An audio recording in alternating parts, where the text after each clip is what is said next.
in certain respects, very important respects. And I'm talking really about the public finances of the country. The country, for various reasons, has developed high levels of debt, and the need to service that debt put real limitations on what any government could do to pursue development of the country. And so the first order of business when Portia Simpson Miller became Prime Minister at the end of 2011, beginning of 2012, was to resolve that and make a fundamental change to that situation.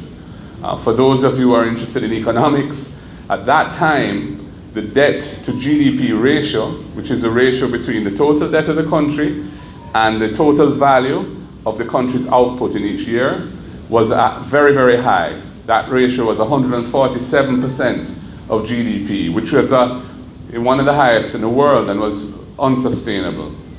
And under her leadership, with Peter Phillips as Minister of Finance and an IMF program, which was a very challenging program, the process began of turning that around. And it was a national commitment, because the private sector came on board, the trade unions came on board, the entire society recognized how important it was that this be successful and that it last into the future. And it was difficult. We had to run a very tight ship and allocate resources to paying down the debt. And in a sense, you could say that the government of Portia paid the price for that, because we had won by a landslide in 2011, and by 2016 we were voted out, very narrowly, by 1 seat.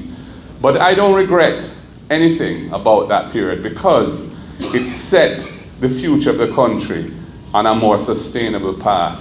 And history will judge her and Dr. Phillips well for the role they played at that time.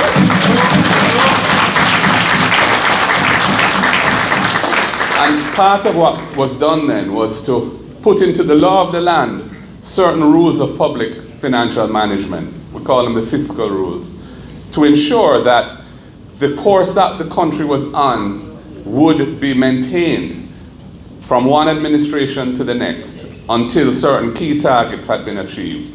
And when the new government of the Jamaica Labour Party came in 2016, with due credit to them, they continued the process. And we have reached a point now